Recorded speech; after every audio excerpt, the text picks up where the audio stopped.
आगार प्रमुख व पैठण आगाराचे कर्मचारी यांचं मी या ठिकाणी करेटापेच्या वतीने स्वागत करतो व त्यांचं या ठिकाणी मनपूर्वक आभार मानतो, कारण की त्यांची सेवा पैठणवाल्याची अत्यंत चांगली आहे।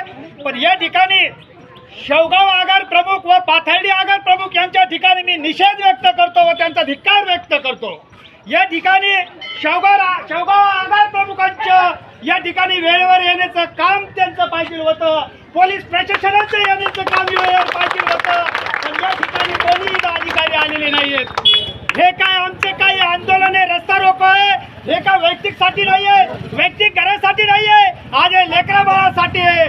आज या ठिकाणी एक पाथर्डीची महिला वाहक कंडक्टर आहे, तिचं नाव आहे खंडाबाई मॅडम। ती बाई डायरेक्ट मुलांना म्हणते खाली उतरा, पैठणला नेऊन सोडते, युवकांना लेकरा बाळा नाही का बाईला। तिची तक्रार 2 वेळा पाथर्डी आगार प्रमुखाला केली, त्या आगार प्रमुखांनी दखल घेतली नाही। शेवगाव आगार प्रमुखाकडे 3 वेळा गेलो निवेदन घेऊन, आम्हाला शाळेची वेळ कळते, आम्हाला सगळं कळतं। अरे तुला कळतं का, तू यायचं ना बाबा इथं। मी पुन्हा एकदा उच्चार करतो, या ठिकाणी आमचं काही नातं पैठणवाल्याशी नाहीये। पैठण आगार प्रमुख व पैठण आगारातले सर्व कर्मचाऱ्यांना या ठिकाणी मी धन्यवाद देतो, त्यांचं मी मनपूर्वक स्वागत करतो। पण शेवगाव आणि पाथर्डी डिपोच्या कर्मचाऱ्यांच्या आणि त्यांच्या आगार प्रमुखांचा मी धिक्कार करतो, कारण तालुका आपला आहे। आपल्या तालुक्यातून आगार प्रमुख आहे, त्यांच्या ठिकाणी येण्याचं काम होतं, त्यांनी यायला पाहिजे होतं। विद्यालयाचे पत्र दिले, गावकऱ्याचे पत्र दिले, वेगळी प्रकारची वागणूक दिली जाते। मुलांना जर कधी जर 7 वाजता असलं तर मुलं इथं 11 वाजता थांबतात, त्याच्यावर नियोजन नाही आगार प्रमुखांचं। तिकडून मी जर शाळा सुटली गोटनवरून तर मुलाला यायला शनिवारी 3 ते 4 वाजतात। का रे बाबांना, तुम्हाला मुलं नाहीत का? तुमच्याकडे तर इंग्लिश स्कूलला लागली तर तुम्ही काय करता? तुमच्याकडे पैसा आहे, आम्ही शेतकऱ्यांनी करायचं काय? शेतीतले कामं सोडून दरवेळेस जायचं, दरवेळेस आणायचं।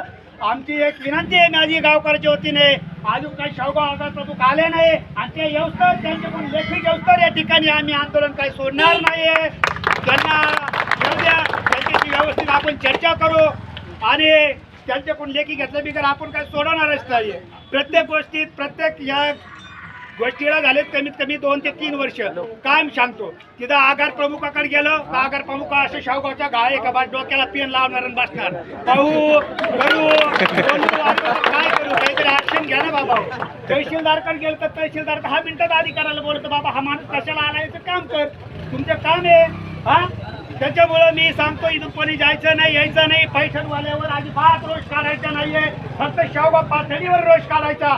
गाडीत गर्दी नसताना सुद्धा इथं गाड्या थांबित नाहीत। मी पैठणवाल्यांची परिस्थिती पाहतो, इकून येणाऱ्या गाड्या असो किंवा इकून येणाऱ्या असो, सर्व प्रेमाने बोलणार, प्रेमाने किती गर्दी असली तरी दादा बाबा करून आणणार, पण हे 2 डेपोचे आपल्याला काय आणत नाही।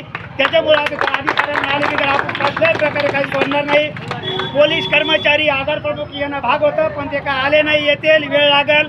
सर्व प्रवाशांची मी माफी मागतो, कारण लेकरा बाळाचे काम आहे, ते काय वैयक्तिक काही काम नाही आहे राजकीय, त्याच्यामुळं थोडा वेळ धरा।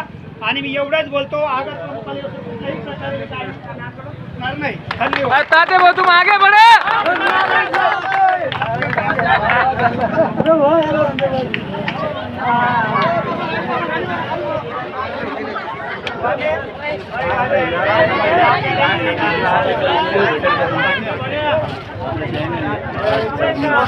सोड लगी सी बात।